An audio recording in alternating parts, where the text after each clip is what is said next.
What is up, everybody? I am your host, Chris Raybon, and this is the Fantasy Flex Post Draft 2023 podcast. Me and Sean Kerner are going to break down all of the fantasy winners and losers at each position as a result of the draft. So let me bring in one of the top rankers in the game right now, Sean Kerner. Sean, what's going on? How you recovering off that screwball, all those screwball shots we did, man? Oh my God, yeah. Still recovering. But overall had a good draft weekend. Finished sixth in the accuracy contest on Fantasy Pros. Hit both of my draft props, and then got to watch rounds 2 and 3 with you. Although the screwball kind of makes it a little bit hazy, but we had fun nonetheless. Hopefully you had a very happy birthday weekend. Too bad I wasn't, able to be there Saturday, but hope you had a happy birthday, bud. Oh yeah, thank you, and I sure did. But now, just as fun as my birthday, probably more fun, is breaking down the NFL draft, because I love this time of year because now we finally have some idea, at least, of what the final rosters are going to start to look like, and we can start really making projections and nailing down playing time and things like that. So we're going to go position by position. We'll drop a couple winners, couple losers. They could be guys already on rosters, veterans. They could be rookies who landed in good spots. Whoever it is that saw their stock rise or fall as a result of this past weekend's draft. So let's start it off a quarterback. Who do you like as your winners as a result of this 2022 draft at QB? So I thought Anthony Richardson was a winner. He was drafted 4th overall by the Colts. I thought could have been Will Levis there, but that's a great landing spot for Richardson. He's going to get to play under Shane Steichen, who helped, develop Jalen Hurts to the elite status that we know of today. So great landing spot in terms of coaching. I'm guessing Gardner Minshew will start the season at least until Richardson's ready, but this makes it even more likely that Richardson will start before the season's up. And, he has top 10 upside just given his immense rushing upside. So it's a great landing spot for this season and beyond. I thought there was a chance he was going to end up, with either the Seahawks or Titans, which would have meant, he's going to sit out pretty much the entire, first season. So I thought this was a great landing spot. The Colts also drafted Josh Downs a bit later on, who I love. So, Richardson has a few weapons in Michael Pittman, Alec Pierce, and now Josh Downs. So I just love this landing spot for Richardson for year one and beyond. And I thought the other winner of draft weekend was Geno Smith. Yep. Like I said, Seattle was, I think they ended up being the favorite to be the team to draft Anthony Richardson. Not only did the Seahawks not draft a quarterback that's going to compete with Geno this year, they also drafted arguably the top wide receiver prospect in Jackson Smith-Njigba. So now Geno Smith has one of the better wide receiver trios in the league and job security. So I thought Geno Smith came away this weekend as a big winner. Yeah, I really like what the Seahawks did. I thought they had a great draft, and I thought they went about building up their team really well on both sides of the ball. They could have potentially, if Smith-Njigba hands out early and plays up to his draft pedigree, they could challenge for the, right there with Cincinnati for that top wide receiver trio in the league. And then I thought Zach Charbonnet, he's like a pretty solid pass catcher. And, Walker, that's one thing he really didn't do that well. And so I think when you're trying to build around Geno, the run game is important. And also having a guy who, is not just like a Travis Homer who's essentially kind of tipping off that you're going to throw. Charbonnet can run it too. I thought it was just really good draft for Seattle. And I think their offensive line will be pretty good. I know they took some stabs late, in day 3 on the interior. Maybe they can improve that final, slot. I think it's going to be right guard or it might be center. But yeah, I thought Geno was a big winner in the draft. I'm going Lamar Jackson. I think that's the one that stands out. That's the one that's most fantasy relevant because he's QB8 right now, and we know Lamar Jackson has QB1 upside if he stays healthy. They add Zay Flowers with the 23rd pick of the first round at wide receiver, and what does that mean? That means that they finally have a complete receiving core around Lamar. They got OBJ, and we don't know exactly what he's going to be able to give him, if he's going to stay healthy, but at least as it stands now, you got OBJ, you got Rashad Bateman on the outside, you got Zay Flowers in the slot, you got Mark Andrews at tight end, you got Isaiah Likely behind him, you got Nelson Aguilar, another veteran who I think is still an upgrade on DeMarcus Robinson. I think Duvernay is still around too. So suddenly you got guys that Lamar can put the ball in their hands, that he doesn't have to do it all. And maybe that helps him stay healthy, because, if a guy like Flowers is out there getting separation, if you're getting guys open all over the field, maybe that cuts down on some of the rushing attempts for Lamar. So I think that he's still going to be extremely efficient, but I think this is going to be good for his health. I think this is going to be good for his passing upside. So even if he runs a little bit less, I still think it's great news for his fantasy upside, and he could be a complete steal at QB8. Yeah, no, like I love their wide receiver depth now. Anytime you can make James Prochet go from the number 2 or number 3 wide receiver to the number 6 or 7, you have done your job. So yeah, no, Lamar got paid and he has a ton of weapons now. So yeah, he could go back to his, what was it, 2019 season? MVP. He has that sort of upside this season for sure. Oh yeah. What about losers at QB?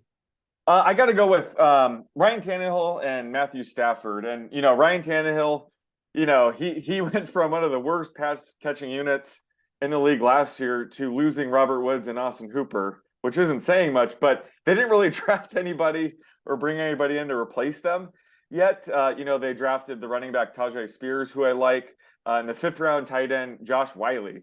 And they also were the team that ended up getting Will Levis. So it was just a terrible draft for Tannehill's stock. And, if the Titans end up tanking this season, we could see Levis starting by the end of the season. So I just did not like this draft. Funny you should say that, because I just finished writing about 1,000 words on why the Titans are going to win the AFC South. Because they're not. Yeah. How can they tank with their genius coach? I know where you're going with that, right? Yeah. No, I mean, my thing is it's still, what is it, May, right? So I'm not really big on betting win total. I know we're getting a little off tangent, but I'm not really big on betting win totals. There's no real upside there, but I think the gap between Tennessee and Jacksonville is a lot less than 3 games, essentially. Yeah. And Jacksonville was a very kind of top heavy roster, and they had the second best injury luck. So I think Tennessee was interesting, where they went all offense in this draft too, not one defensive player, yet they still have a really good defense.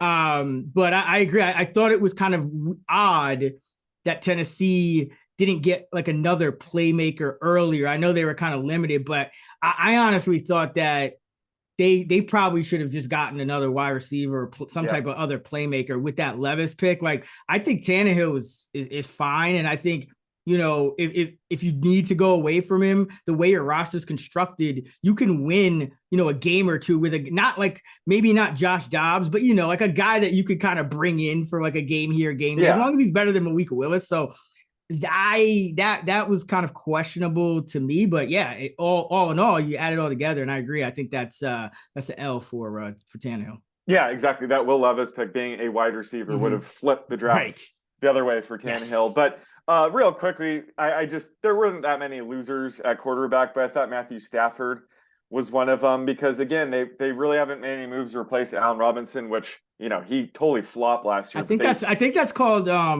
addition by subtraction. Yeah, exactly. Well, I mean, they still need to replace that Robert Woods role, and they still have two.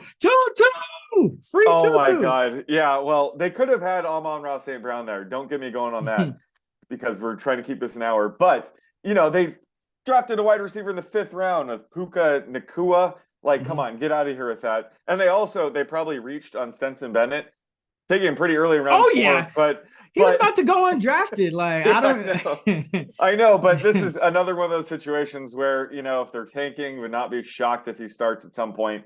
And I know Matthew Stafford's health isn't great heading into the season. So it's just, all bad for Matthew Stafford right now heading into the season. The Rams had probably one of the most unique off seasons in recent memory. They added absolutely no one in free agency, lost pretty much half of their starters across, and like replaced them with like day 2 and day 3 draft picks Yeah. and like lower depth chart guys and second, third stringers from last year. It's going to be a very odd season for the Rams. I think the only saving grace maybe for Stafford could be like their defense lost, I think 7 or 8 starters. They could have one of the worst defense in the league this year. Which then would, obviously result in a lot of throwing, but can Stafford even handle that at this age? I don't know. So yeah, it wasn't a great draft. Didn't really add anybody of note. I noticed that too. Although our boy Friedman was on, giving his draft grades out on the Action Network podcast, which is should be out now, and he actually said he actually likes Nakua. So that's a guy who seems to be a little bit polarizing. So maybe they got something there. Maybe he's the next Tutu Atwell. Oh no, maybe they just need to let Tutu play. Maybe that's what's going on. Yeah, they might have to this year. Right. For me, it's got to be Mac Jones. I know he's QB 28, so he's only kind of two QB league, super flex league fodder, but he is locked into the starting job. So we do have to talk about his value at some point. And the Patriots with the first 3 picks went cornerback, defensive end, linebacker. Then they take a center, which okay, but okay. And then they take a kicker in with their 5th pick. They also add a punter later in the draft, and they do not address the playmaking positions until round 6 with a couple of wide receivers, Kayshon Boutte out of LSU and Demario Douglas out of USC. But for a skill position group that has a lot of question marks, at least at pass catcher. Like I know they added Gesicki, but he's been unreliable and he can't block. So who knows how that's going to go over in that, with Belichick and Thornton, could he take a step forward? Yeah, but he's going to be forced into a pretty big role and he would disappear at times. Devontae Parker's never really been reliable for long stretches.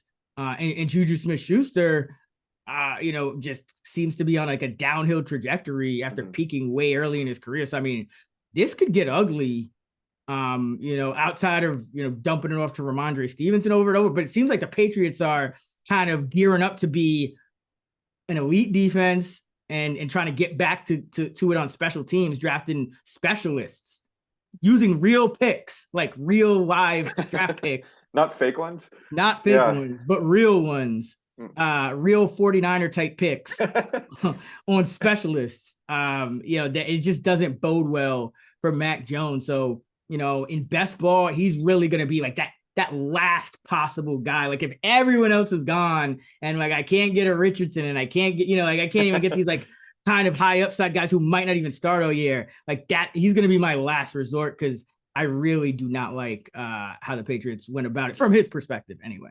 Yeah, and they were favored to take a wide receiver with their first pick, so it was disappointing that they passed up on all of them. They were all on the board at that time, but it made sense taking Christian Gonzalez. But the only saving grace for Mac Jones is they didn't draft a quarterback, so at least he has that going for him. Yeah, it just kind of puts him in this purgatory, though, where it's like, yeah, we know he's locked in his starting job, but the numbers probably won't be there. So, yeah, it's odd. He's going to have to deal with, the bring in Zappy chance at some point this season. Oh, right. Yeah, he's still there. I forgot about that. All right, let's go to running back. Who do you like in terms of winners at running back? Oh, definitely Jahmyr Gibbs. It wasn't surprising to see him go on the first, but it was surprising to see him go 12th, especially to the Lions, where, it wasn't shocking to then see them trade away DeAndre Swift. And they still have David Montgomery, but they didn't spend first round draft capital to have Gibbs back up David Montgomery. So just based on history, it's pretty clear that Gibbs is going to be a workhorse back from day one. He has a ton of pass catching upside. He has touchdown upside in this offense, gets to play behind a great offensive line. I love the comparisons to Alvin Kamara. That's exactly who I think of when I watch tape of him. So love the landing spot for Gibbs. So he was a winner in my book. Another winner was James Conner, just based on the fact the Cardinals didn't draft a running back. So it's going to be James Conner's backfield as long as he could stay healthy. It's also a boost for Keontae Ingram, who will be the number 2 back. At some point, maybe the Cardinals will get him some run, but right now things are looking good for James Conner. This season at least. And Devon Achane was a great landing spot. He's a home run hitting, smaller running back, so I thought the Dolphins is a great fit for him. He's the perfect type of back for that scheme, and he gets to play behind, an injury-prone back like Raheem Mostert, who will be 31 this year, and Jeff Wilson. So he probably just needs an injury or two to, potentially be an RB2 type of value. So I thought that was an excellent landing spot for him. Yeah, most definitely. And Connor was the one that, I that really stuck out to me too, because I know Arizona projects to be potentially the worst team in the league this year, but Connor has shown that he can play, every snap in a game. And the fact that they didn't draft a running back not only puts Connor, kind of solidifies his role, but it gives us one of those situations where we have a clear handcuff that we can get pretty cheaply later on if you do draft Connor in Keontae Ingram. So I really like how that situation kind of played out. And obviously I know, there's always free agency, maybe somebody gets signed, but as of now anyway, it looks good, at least for the predictive value of the backfield. I got for winners at running back, I got J.K. Dobbins. Another team is Baltimore that didn't draft a running back. And, Dobbins is kind of back up there going as a top 24 running back in a lot of drafts. And, I'm always skeptical with him, but the fact that they didn't draft a running back, especially, draft like a more dynamic running back that maybe could do more in the pass game, shows me that, Baltimore is going to kind of continue to play this style of offense. They probably will open things up in the pass game, but as far as running the ball, it seems like they're going to go with, a heavy dose of Dobbins and then, some Gus Edwards behind him, and maybe Hill mixes in or something like that. But, Dobbins was getting 13 to 17 carries a game and a catch here or there. So especially in half PPR, and given how, well Baltimore's offense may do now with all these additions at pass catcher, they may move the ball up and down the field a lot more than they have in the past. I think Dobbins, retains his touchdown upside. They'll probably never be comfortable giving him like 80% of the snaps, but in this offense and just the way they use him, I still think he'll have value. And definitely because they didn't draft a running back, especially a more dynamic guy or a 3-down guy. I do think that's good news for Dobbins, even though I tend to find his value a little rich for my blood every year. But as far as the draft, like this is still the best possible outcome as of now. Yeah, for sure. Last season he was playing pretty banged up, right? I mean, he was coming off that nasty ACL injury. They had to clean up some scar tissue. So there were some times where he didn't look great, but he was still busting, 60-yard runs, but then he ended up looking like Darren Ravel towards the end of it. But, like this season, the needles point up for him. I think they added weapons, in the passing game. Might hurt him, just they might be more pass heavy, but it could set up more touchdowns. So I think with J.K. Dobbins, we're just banking on touchdown upside. So I agree, it was a great draft for him, and I think the needle's pointing up on him heading into the season. Yeah, and remember his last game in the playoffs, 13 carries, 62 yards, but also 4 catches on 5 targets for 43 and a touch. So he can do it in the pass game. And if that was his usage every game, like 13 to 15 carries, like, 3 to 5 targets, I mean, that would be amazing for him. Yeah. So yeah, I'm definitely a guy that I got my eye on. Similar situations, 2 more. Rachaad White for the Bucks. They did not draft a running back. Remember, Fournette it has been released. Another team that could sign someone, but as of right now, just Chase Edmonds, who I think could spell him here or there, especially, on those like hurry up 2-minute, maybe like a Gio Bernard. But I still think the fact that they didn't draft a true complement to White, like another Fournette type of back, is good news for White. And, Tampa Bay, they're in a weird spot where they may end up wanting to just see what they got in their young guys. Who knows? I mean, their roster's okay, but until they figure out the quarterback position, who knows? But I do think Rachaad White will get his chance to kind of be a 3-down back, especially after they don't draft any backs. And then, they go with, Cody Mauch in the second round, who can play tackle, guard, center. So that could plug a hole and help with the the run blocking, which, was not there for the Bucks in White's rookie year. And then the last one, Tony Pollard, which pretty obvious, Dallas. They do have a running back, Deuce Vaughn, but that was a round 6 pick. They didn't really add anyone that you think would take carries away from Pollard, who's one of the best backs in the league. Still got to monitor, his recovery from that injury he suffered in the playoffs. But if he's good to go, he's going RB13 around there right now. If he's going to be Dallas's unquestioned lead back, RB1 overall upside for Tony Pollard. So another guy that, coming out of the draft, I was glad they didn't go, try to replace Zeke in high pick on a back. Yeah, they were a team that was, favored or co-favorites to take Bijan Robinson or, Jahmyr Gibbs. So the fact they didn't take one of those guys is obviously good. But I love Deuce Vaughn, and my comp for him is Micro Machine version of Tony Pollard, which is ironic. But I love Deuce Vaughn. But yeah, like you said, that is a positive sign for Pollard heading into the season. Again, we don't know if they're going to bring back Zeke, on a more team-friendly deal or something. More things can happen. But as of now, Pollard looks locked in as an RB1 to start the season. Yeah, and I think, as we talk about running back, the one guy that I kind of have in the back of my mind is Kareem Hunt. I don't know where exactly he's going to land, but wherever he does, that obviously is going to probably impact, that back, the rest of the back of the team's backfoot in some sort of way.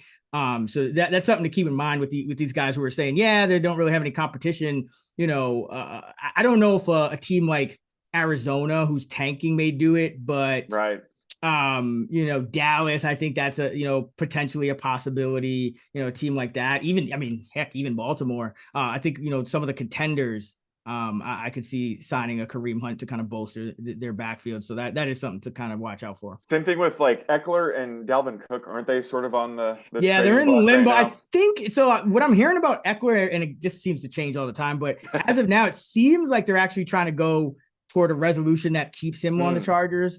And then Cook, I don't know. They've been very, that one's still touch and go. I've been hearing, they're not certain that they want to have him back. I don't know why. I would just kind of, Minnesota, I know they weren't as good as their record last year, but they're still in a very kind of winnable division in a very winnable conference. So I don't know if I would just kind of be letting go a Dalvin Cook right now, but to each his own. Madison's always been good, but who did you think at running back were losers coming out of this draft?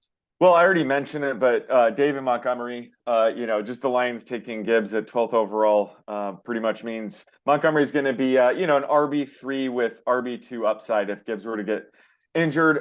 His stock did go up a bit after the Lions traded away DeAndre Swift, but again, this is going to be Gibbs' backfield. So thought it was a bad weekend for Dave Montgomery, all things considered. And then actually both Seattle running backs, Zach Charbonnet and Kenneth Walker, this kind of reminded me of, when the Jaguars had James Robinson coming off his impressive rookie season. They drafted Travis Etienne in the first round. It kind of, hurt both players initially. And I think that's what's going on here. It was surprising to see Seattle take a second rounder like Charbonnet when they already have Kenneth Walker. So I think this is still Kenneth Walker's backfield, but, Charbonnet is definitely going to eat into his workload enough to matter. So, both running backs sort of take a hit with Seahawks landing Charbonnet. Yeah. I mentioned before, I think I don't actually, the more I think about it, the more I'm actually not as confused by the pick and actually kind of like it, because again, I think Seattle really is relying on surrounding Geno Smith with, whatever it takes for him to succeed. And I think one of those things is a running game. And I think especially with how talented Walker is, the Seattle run blocking was 30th last year, but Seattle was top 5 in running back yards per carry. So they rely on their running backs to make plays, even when their offensive line is not necessarily opening big holes or anything like that. So, the way they were feeding Walker, that was probably not sustainable. He was, I think it was 26, 23, and 29 carries his last 3 games. He's playing every snap. So like I said, Charbonnet can play on passing downs. He could take the place of Homer. He compliments Walker, who's a home run hitter. Charbonnet's a little more patient. Sometimes he dances. So I actually think it's a very good compliment. But I agree. We're probably not going to see those 90% snap games for Walker anymore. And there's always a chance that if Walker, starts, kind of losing yardage and kind of hit the home run, and that they end up going, away from him more than they would if it was just like DJ Dallas and Homer on the roster behind him. Yeah, and we'll have to see how this impacts their ADP. I'm not saying I wouldn't draft either, but if their ADP falls, either one of them has potential. I should say, just Kenneth Walker has potential RB1 value. Charbonnet has potential RB2 value if Walker were to go on. So they both are going to carry some massive injury upside. So I'm not saying I wouldn't draft them, but this certainly dinged both of their stock after that weekend. Walker's still going in a lot of spots as a top 10 running back. And I mean, the talent is there. I get it. But that's when I doubt he's going to become quite that high in my projections, just because of kind of accounting for the risk of Walker is still legit, but Charbonnet is legit too. They have two legit running backs. It's a good problem for them. I like it. I like it. I like it for them. I like it for them. I like it for them. Exactly. For anyone else? Nope, just those three guys. Yeah, so for me, I mean, I'll go with the obvious Tyler Algier. We were thinking of probably drafting him as an RB2, and he's still going, right around that top 25 on the fringe. But Bijan Robinson comes in; he's the 8th overall pick. You don't draft a running back 8th overall to put him in the B side of a committee. So Algier, I think he's going back to, maybe he gets, what was it? Who was it? Huntley, I think was. Maybe he gets that role, where it's like, they get him like 8 to 10 carries because they run like 35 times. So, I mean, I'm not saying his value is completely toast, but compared to, I mean, this guy was slated, he was about to be like a Devontae Freeman, like, 20 carries, playing a ton of snaps. He really took over down the stretch. So that was a massive hit. Where the Falcons didn't really even need to draft a running back at that spot in the draft.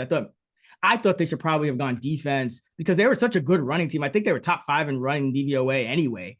I get it. That's their identity. They want to be as good as anyone. They want to be the best running team in the league. So we'll see how that pans out. Interestingly enough, their win total went up to 8.5 after the draft, despite a lot of people kind of panning it. So I don't know.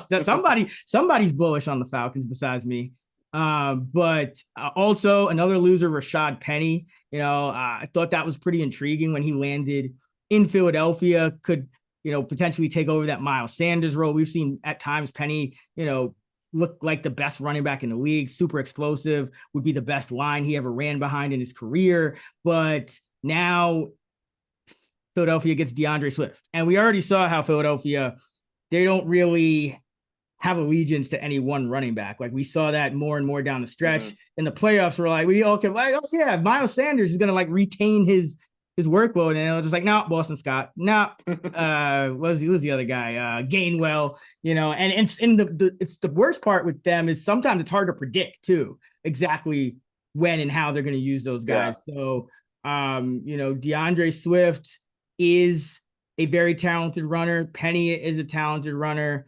I'm not saying either one of them necessarily takes a backseat to the other. They can do different things, but that's kind of the issue. It could be a 50-50 split. And we've seen Philadelphia, mix in a third back for much of the year as well. So this is it's a sticky situation, especially with Hurts there also, taking a lot of the rushing production as well. So yeah, Penny downgrade for me after the draft. Yeah, obviously just a big hit for Penny, all the running backs. I still think Penny can still, have a couple big runs in a limited workload, but it was definitely crippling for Kenny Gainwell.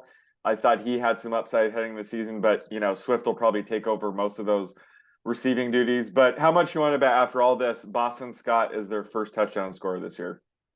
Did you give me like 4-1 odds on that? 5-1?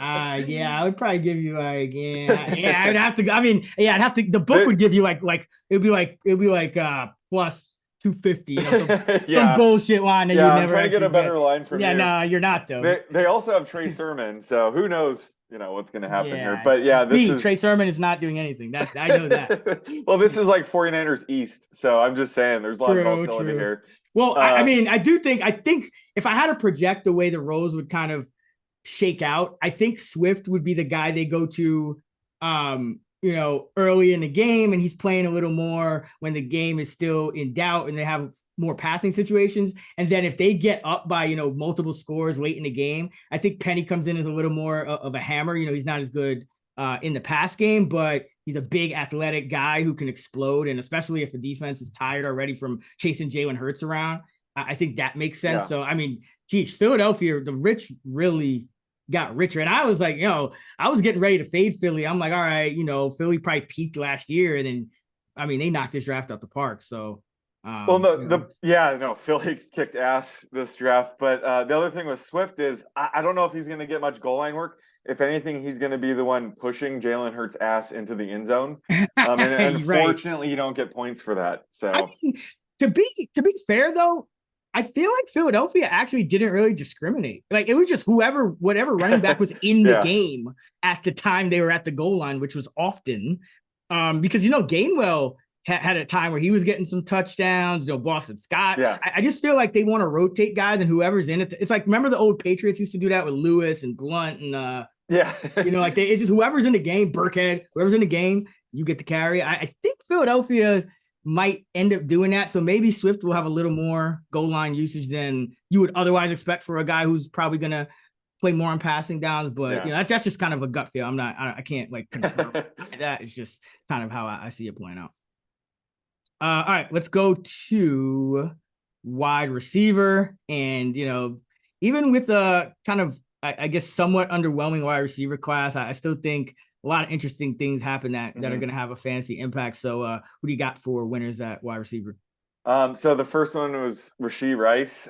Just the fact that he landed in Kansas City, just massive for his value. Great landing spot. They lost Juju and Mecole Hardman, so the wide receiver room is wide open. I loved Rice heading into the draft. He gave me, Chris Godwin vibes. Like that's the type of receiver I think he could be. So now he has a shot to be Mahomes' number 2 or number 3 target this season. So thought that was an excellent landing spot for him. I love Jonathan Mingo's landing spot going to the Panthers in the second round. He's another prospect I loved heading into the draft. He's big, athletic. I think his range of outcomes is like Laviska Shenault to Deebo Samuel. That's what we're talking about here. He's very good with the ball in his hands. I think he landed a great situation in Carolina because, he could end up being Bryce Young's top target. We already talked about Adam Thielen. No clue if he's washed or not, but, he's the number 1 wide receiver heading in the season. They have Hayden Hurst. So he doesn't have much competition to leapfrog these guys and become the top target. So love that landing spot for Mingo. And then the dark horse pick for me is Justin Shorter, who went to the Bills in the 5th round. He's out of Florida. I just thought this was a great landing spot for him because, he's tall, athletic, nothing really off the charts with him, but he seems like Gabe Davis's backup. So if Gabe Davis were to go down, Shorter would probably be the guy that replaces him. So, he's not a guy that we should be drafting. He's at least somebody to keep on our radar just because he's in this Bills offense. So he could be more the long-term plan for Gabe Davis if he pans out. So that was definitely an exciting landing spot for him. And he's caught passes from a mobile gunslinger like Josh Allen. He was, catching passes from Anthony Richardson at Florida. So I just think he's a good fit in this offense. And, he has a ton of upside when just going to the Bills. Yeah, because the Bills, I mean, they had somewhat of a curious draft too. And it still seems like, they're going to need like another wide receiver at some point to step up. So maybe he's the guy. So yeah, I think that's interesting. A guy I have my eye on as well. For me, it's Jordan Addison going to the Vikings in, early in the draft because, mentioned Adam Thielen, and that does leave a void there, even though Thielen wasn't, producing at his normal levels that he was when he was peaking at the peak of his career. He still averaged 6.3 targets per game, 4.1 receptions per game. And Minnesota, let's not forget, 3rd in pass attempts last year with 672. So there's quite a bit of upside. And I think Addison has a pretty good shot at starting right away from day one. And I mean, the track record of the Vikings lately with the wide receivers, I mean, Jefferson was good. Osborne exceeded expectations. So, I think that's a pretty solid landing spot where, even if he's not a monster right off the bat, efficiency wise, I think there's a lot of volume that kind of pads his floor and raises his ceiling. And yeah, again, really good chance to start from day one on a high volume pass offense. So love Addison there. He's already going as a wide receiver 4 in fantasy draft 4 or 5, like a wide receiver 44. And I actually have no problem with it if you like his upside. I think Osborne kind of is what he is. I don't know if Osborne necessarily takes that jump into that next, jumps up. I think the fact that they took Addison signals that they want to keep Osborne in his current role and they want an upgrade on Thielen. So I think it's just a very kind of mouth-watering proposition here. Yeah. Another QB that won this weekend was Kirk Cousins because they were kind of linked to Hendon Hooker or potentially Levis. But they got Jordan Addison, so now he has Justin Jefferson, Jordan Addison, and TJ Hawkinson. Yep. With Nick Mullins backing him up. So Kirk Cousins came away the weekend a winner. Yeah. Three sons at wide receiver. That's crazy. It's like Jefferson, Addison, and Hawkins' sons. A lot of sons. Yeah. Wow. And funny because Kirk Cousins plays well in the sun and not when the sun is down. But Treylon Burks, under the radar winner for me, because we kind of hinted at, Tannehill's probably a loser, but you got to go to the other side of that now and say, well, Tennessee didn't draft a wide receiver until the 7th round, and that was Colton Dowell out of UT Martin. I don't think I've seen the film. Have you? I have a little bit actually, but nothing to discuss. No, okay. Nothing to discuss. Is he better or worse than Michael Bandy as a receiver? Close. He's in a worse offense. I'm gonna say with better. Okay. That's how bad I think Bandy is. Well, they definitely need like another. I mean, Westbrook-Ikhine. I think Phillips, showed some good chemistry with Tannehill. He only really played one game and he had 6 catches, and then he got derailed with the hamstring injury or something. I think he only ended up playing like 3 more games and he was hurting all of them at some point. But yeah, they need another guy, but they didn't get one, and so Treylon Burks has like this low key potential to be like an AJ Brown type of target hog for them. Like I'm not saying he's as talented as AJ Brown, but there's a couple of things that I found interesting about Burks, because remember how poorly his rookie career really started. But he came on, he ended up being a top 30 in PFF grade at wide receiver. His last 5 healthy games, 3 of them 111 yards, 70 yards, and 66 yards. Averaged 50, just over 50 yards, about 53 over his last 5 healthy games, which would extrapolate to about 900 over the season. So, and that's not even counting that these highly drafted wide receivers tend to make their biggest leap in year 2 nowadays. It used to be year 3, now it's year 2. So, I mean, Treylon Burks is actually set. Like, I know it's a low volume offense, but that didn't stop AJ Brown. I think Treylon Burks could give you like similar volume and yardage to Brown, because remember, Brown never topped, I think it was like 1,050 yards for the Titans. He was just usually pretty efficient. But yeah, I think Burks can kind of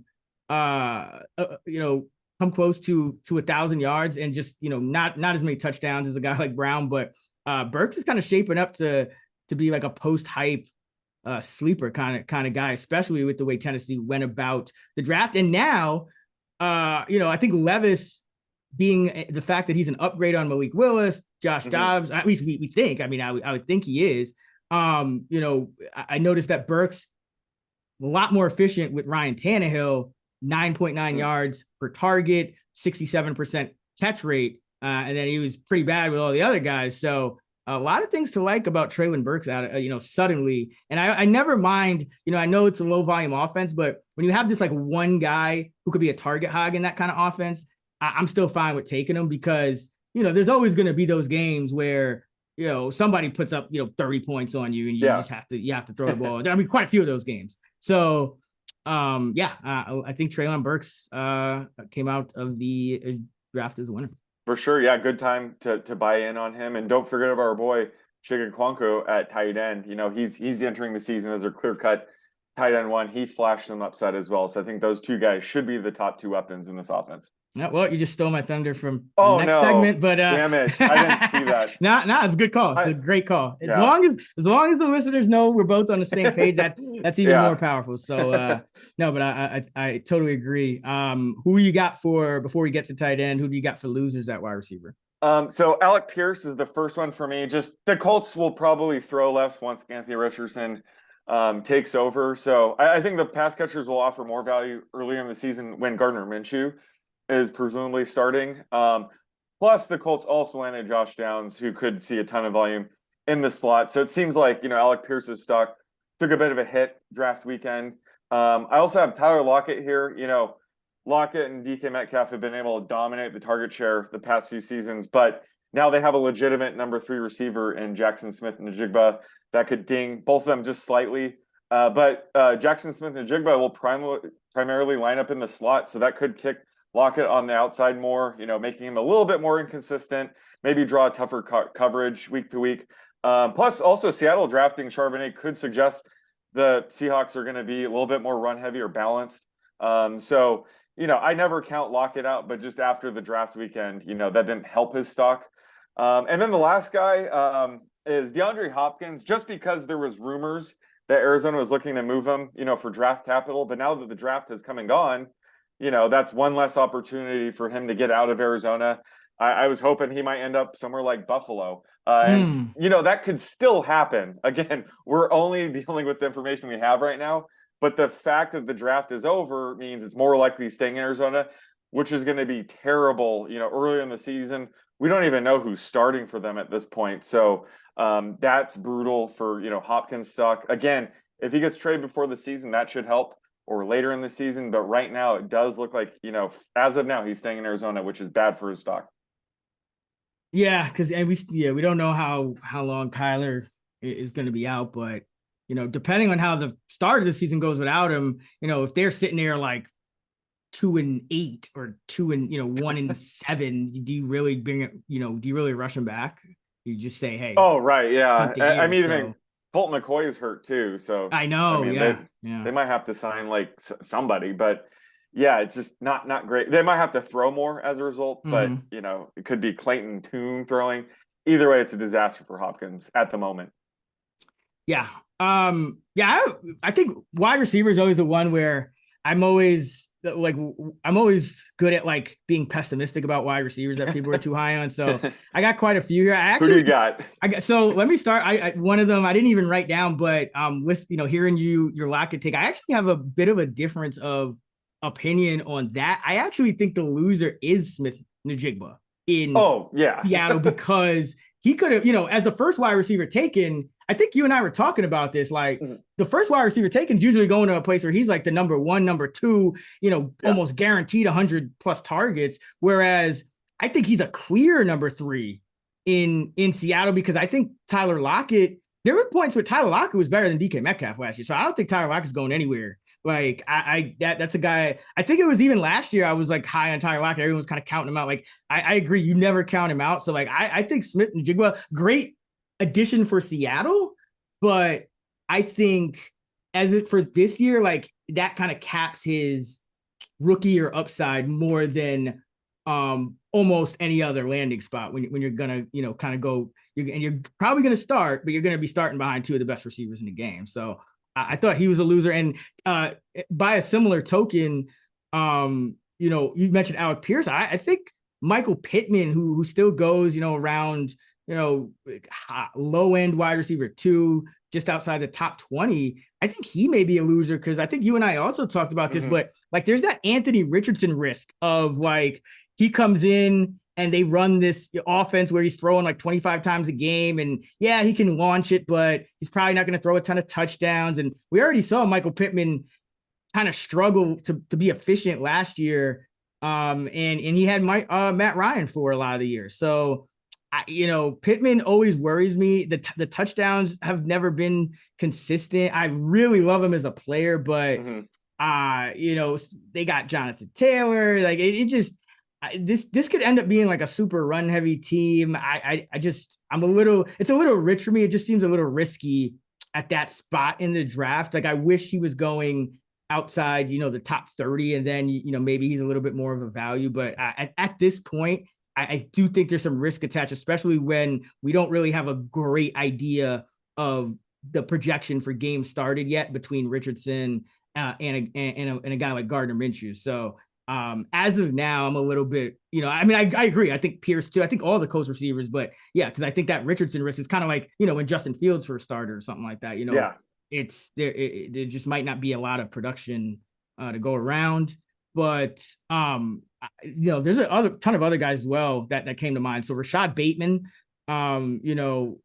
he was at one point kind of Baltimore's number one wide receiver, I guess, last year, heading into last year, a guy that could beat a lot of different types of coverages. But now you got Zay Flowers, who could overtake him. You got Odell Beckham, who, will overtake him as long as he's healthy. And then you still got Mark Andrews there. And we even saw J.K. Dobbins catching more passes down the stretch last year. So suddenly Rashad Bateman, goes from, the number 2 option to potentially the 4th, maybe even 5th option. And that doesn't even take into account the fact that he's struggled to stay healthy throughout his career. So, Baltimore going wide receiver in the first round and kind of completing, their wide receiver core more complete than it's been in years. That wasn't good for Bateman. Our boy Josh Palmer, not great. Not great. The Chargers go with TCU's wide receiving core in the draft. They go Quentin Johnson, and then they go Darius Davis. So Palmer, I believe, does not play special teams. So I mean, if their draft picks have like great camps or something like that, there's a risk they end up like moving Palmer or healthy scratching him or something like that. Now maybe there's also something on the horizon with Williams or Allen, who knows, but Palmer seems like the odd man out as we stand now. And another guy that we both loved that I don't think the draft was great for was Romeo Doubs. Number one, obviously, you're going from Rodgers to Love, probably not the greatest thing.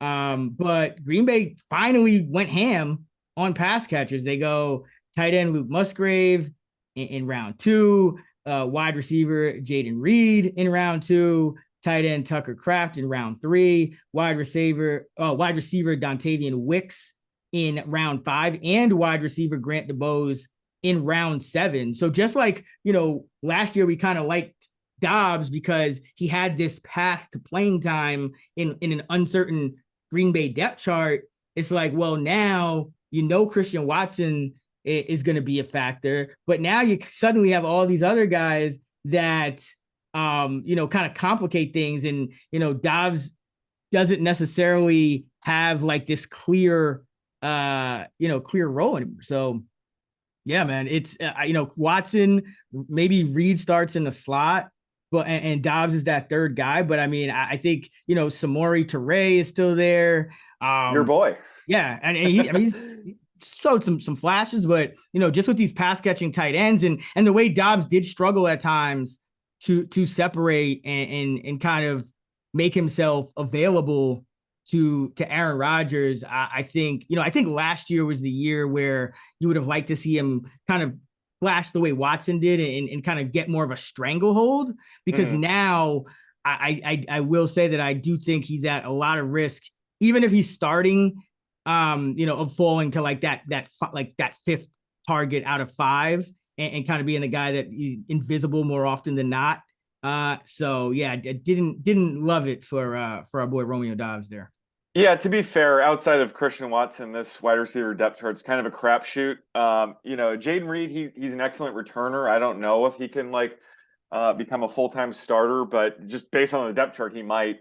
So I think Dobbs still has a shot. But like you mentioned, this is a Jordan Love-led Packers team, not Aaron Rodgers. So it's not as sexy to be taking the number 2 or 3 target on the Packers anyway. So I agree. It was not a good night for Romeo, or weekend for Romeo Doubs. Just going back to Jackson Smith and Jigba, though, I do agree. I think it was a slight ding to his value, but technically all the landing spots he was supposed to go to were not great. He was linked to the Patriots. That would have been a disaster, I think. The Packers was probably the best fit for him. like we're saying, he would have been the number 2 target. But again, that's Jordan Love under center. We don't really know how good he'll be. Chargers, he would have been the number 3, pass catcher there. So I think the Seahawks is, pretty neutral spot. I think he's the type of receiver that can't really be a number 1. I compared him to Robert Woods on the Rams, not the Titans version of Robert Woods, the Rams version. So I think he's going to thrive as being a number 2 or number 3. So I think if DK Metcalf or Tyler Lockett were to go down at one point in the season and he becomes a number 2, that's going to be, maximum value for him. So I think he does have some upside on the Seahawks. Yeah, no, I do. I still like him. I mean, he's a talented guy, but like I just feel like, I mean, all those other spots I think you mentioned would have still been better than Seattle. I mean, these guys, because these guys don't really get hurt that much. I mean, not to say they won't, but like they haven't really gotten hurt. He's a clear, and like again, I think that's the issue, is that he's a clear 3 on this team. Whereas like there were other teams where he like, I don't think he has like any shot of like unseating Metcalf. Like I just it's just like, at least not this year. Like I just don't think that's how. Yeah, so I think that's my kind of thought process. Exactly, he's going to need an injury. Like we were saying last year, Drake London going to be the number 1 pass catcher. Garrett Wilson going to be the number 1 pass catcher. Like with Jackson Smith, it's like he's going to be the number 3 pass catcher, which is odd for the top wide receiver drafted. But that's how this class was this year. And it's unfortunate. But next year should be much better with Marvin Harrison Jr.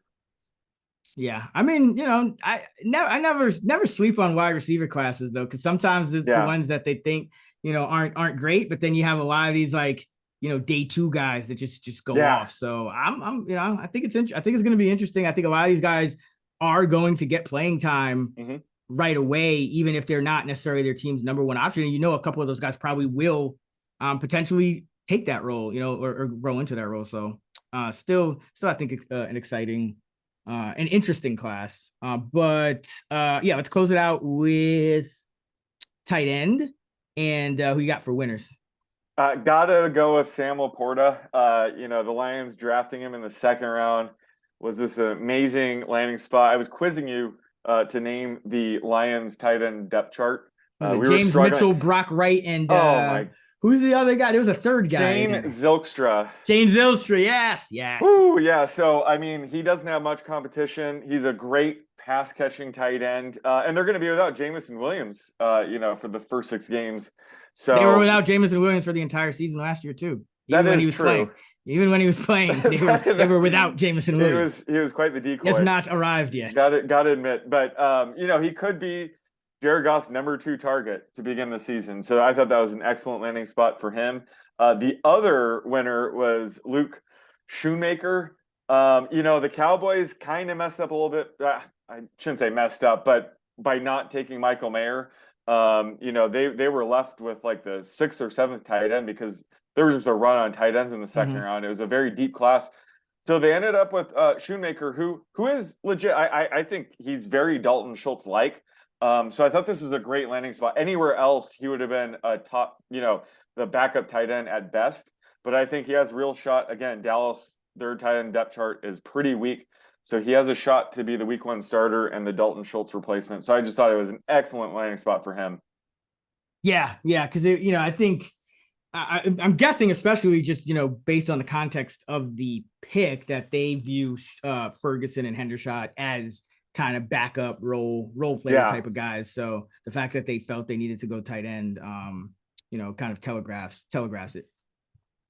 For me, I got to start with Chig Okonkwo. You already mentioned him, but I think another guy who benefits from Tennessee not drafting a wide receiver until round 7 and also a tight end until round 5, because remember, Austin Hooper's gone. So Okonkwo, one of the more explosive tight ends in recent memory, he could have a chance now to be this team's number 2 target. I still think it probably ends up being Phillips if he's healthy, just because of, slot receivers tend to get that kind of volume. But I mean, Okonkwo probably doesn't even need the 2nd most volume to get the 2nd most yards, because he averaged 14.1 yards per catch last year.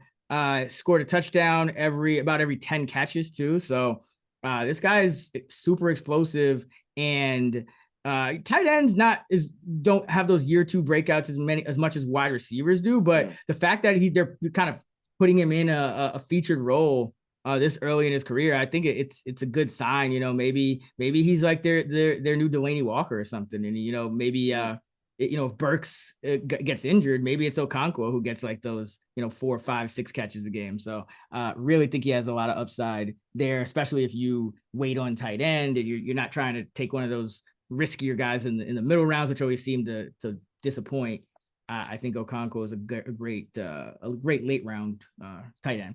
Oh, absolutely. And I just remember last year, making projections for him. He was topping out at like 55% routes run rate. Yep. But I was like, man, if he gets up to 70, he's like, top 10 potentially tight end if he could maintain, his underlying usage. So yeah, heading into the season, he doesn't have much competition. We could see him top 70% routes run rate, and he just has massive upside if he's seeing that kind of usage. Yep. And the other guy is Juwan Johnson. With that Adam Troutman trade to the Broncos, I think that really opens things up here for Johnson to get, kind of a more traditional starting tight end role, because Troutman was taking some of the snaps away. Johnson was another guy who would kind of usually be between like that 50 and 75% range. But then Troutman would usually get about 30%, and Taysom Hill's still there. But now, it's just Hill and then Lucas Kroll and Miller Forrestal behind Sounds Johnson. Like a showdown slate, guys. Exactly. So like that just tells me that they kind of admired what Johnson did last year, and he's still he's not super young. He's going to be 27, but it's his fourth real year in the league. And I think his role is going to continue to grow. 7 touchdowns on 42 catches last year, 65 targets, averaged 12 a catch, former receiver, has some athleticism, yards per target increased every year of his career. So I think we could see another one of these it's going to be hard to predict week to week, and it'll have some bad games, obviously behind Olave and Thomas and Rashid Shaheed even. But at the same time, I mean, Derek Carr's always he's had some good games with his tight ends, and I do think Johnson's role is going to grow here with that Troutman trade. So like him too. Who do you got for losers? Gonna have to go with Dawson Knox, although he's pretty obvious, considering the Bills selected the first tight end off the board in Dalton Kincaid, who is, a legit pass catching tight end.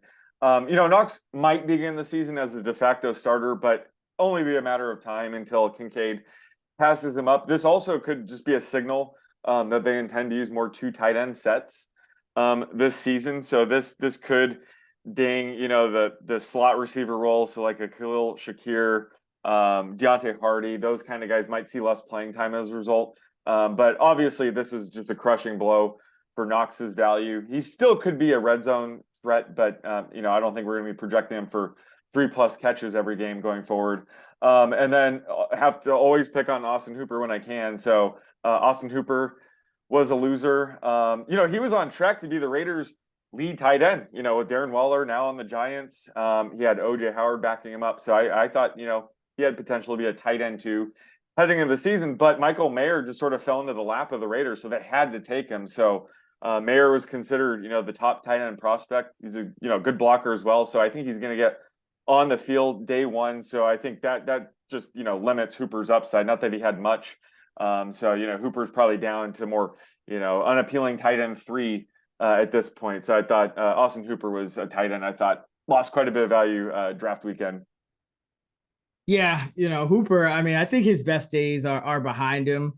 He's probably better in more of that supporting role where, he can kind of be your guy when you're going in, hurry up in 2 minutes, but I don't think he needs to be out there blocking every down at this stage in his career. He's going on, it'll be his age, 29? Yeah, 29 season. Yeah, he's still pretty young, but this is kind of a warning sign with Dalton Schultz moving teams that these kind of this tight ends they're given the scheme that they're given in. Like that year in Atlanta, he was just in a perfect situation, but he's not the kind of tight end that can overcome, uphill battle. So yeah, that's ever since he left Atlanta, I've been fading him. But just Michael Mayer, I think he is the real deal. So I think he will be starting very early in the season. Yeah, I think these teams kind of look at these tight ends kind of like running backs. Like they're replaceable unless you really got a good one, you know? And Yep. I think, you know, Buffalo, especially given, you know, you have Diggs, but Davis, he's not a massive separation guy. Like I think they just need more out of their tight end. Like yes, they'll probably also play some more 2 tight end sets, but I think it's just the fact that like Dawson Knox is just, his numbers have been as good as they are because he's in the Buffalo offense, not because he's like an Exactly. amazing tight end. He's like, I think he's very very average at the end of the day. For me, it's Isaiah Likely, because, you know, he's always the guy that I think we were like, all right, maybe this guy, you know, he had that big preseason. We're like, all right, this guy could have some upside. Baltimore never has enough pass catchers. Well, now they have enough pass catchers. So, you know, obviously, if Mark Andrews goes down, you know, he'll probably get some streamer love here and there. But even then, you know, it's not the same as Mark Andrews going down when they have no receivers. It's Mark Andrews going down when they have what looks like a formidable top 3, at least while they're all healthy. So I think, you know, Likely still going just outside the top 20 tight ends. But, you know, if it didn't happen last year, I don't know. I don't know if it's going to happen any this year, because it's you know, Baltimore's just a lot better off this year at you know, at pass catcher. So Likely is the guy for me that gets a downgrade. Yeah, it's unfortunate. I mean, he's backing up, you know, one of the best, arguably the best tight end in the game, and Mark Andrews. So I think for him to really pop in fantasy, like you said, Andrews has to go down, or realistically, he just has to get traded somewhere. Yeah. Some team that needs an up and coming tight end. But yeah, as of now, I'm off of Likely, unfortunately. All right. Kicker. What do you got winning? No, just kidding. Oh God, that San Francisco guy. Right. I mean, Third round. We were with each other when they drafted the kicker. Yeah, we were wondering what the hell is going on. Yeah. Like a lot of specialists went in this draft. It was like Patriots took a kicker, Patriots took a punter. Like, yeah, there's a lot of odd things going on, but who knows? We'll see. But yeah, this is gonna do it. Great episode, and hope you guys enjoyed it. But that's our post-draft 2023 episode. I believe we're taking the next week off because you'll be gone. You'll be on vacation, Sean. Sayonara.